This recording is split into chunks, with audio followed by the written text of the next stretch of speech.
name is Kirk Kempton, and I just want to show you some new features inside of the latest ResponsiBid release. This is the fall 2014 update. What I wanted to focus this video on was really about the dashboard. You'll notice that there was definitely some new things done in the dashboard, and I'd like to explain how they all work. So this is just a fictitious company here. This doesn't really exist, but what I'd like to show you is that you're looking at a whole year's worth of bids here. So that's 52 weeks worth of quotes, and you can hover over each week and learn about what you did in that particular week. So 9 weeks ago we did 10 bids. We closed 4 of them for only a 40% close rate, but our average ticket price for that week was $526. And you can just simply hover over and learn those kinds of information about any week that you want. And this, for a new user, might only show a few bars here. If you've only been around a few weeks or been around 6 months, you'll have a half full chart. But this chart is the one that is really customizable.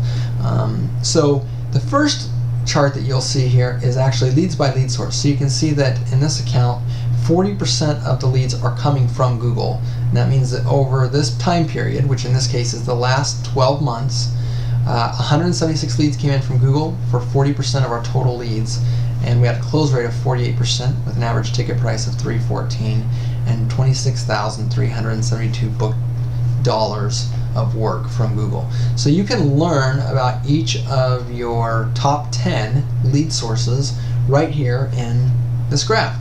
Now that's really cool, and I like being able to see where all my leads are coming from. But it's kind of hard to compare their average ticket prices and close rates unless you actually put them head to head that way.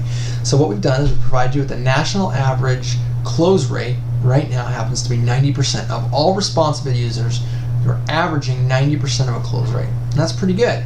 Your company, in this statistical example, is getting 48%. So that's just interesting to note that the national average is far better of a close rate than your company. And you really don't even have any lead sources that are comparing to the national average. So that might mean you live in a competitive market. It might mean that your sales team isn't as strong. It might mean that you just have really high prices and you know, your market's very price sensitive. It could mean a lot of different things. And it doesn't necessarily mean you're doing anything wrong, but it gives you some perspective to know that Yahoo, when a lead comes from Yahoo, you're closing 80% of those leads.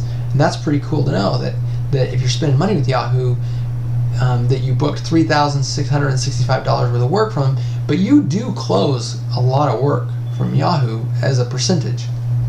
You can see the same for Yelp and all the other options as we go down. Well, close rate's all well and good, but if we want to talk in terms of ticket price, well, how valuable is the customer coming from each of those places, then what you can do is, again, because this is a fictitious company, this is kind of a rough example, but you can see that Craigslist, my average ticket price there, I've gotten 2 leads, I've brought in $1,863 worth of work, but my ticket prices are really high coming from Craigslist. So that's pretty interesting and cool to know. Of the other jobs that I'm closing, they aren't performing as well. So as a result, I know that Craigslist and this company happens to be the best way to get valuable customers. And then you can compare your actual services. So again, over the last 12 months, and again, this is all, you can go over whatever range of time you want.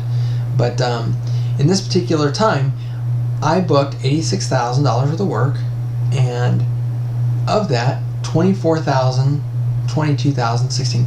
Roof cleaning, window cleaning, house washing are performing really well, but I'm not really bringing in that much money. So this will help me to kind of plan how my services are working in comparison to everything else.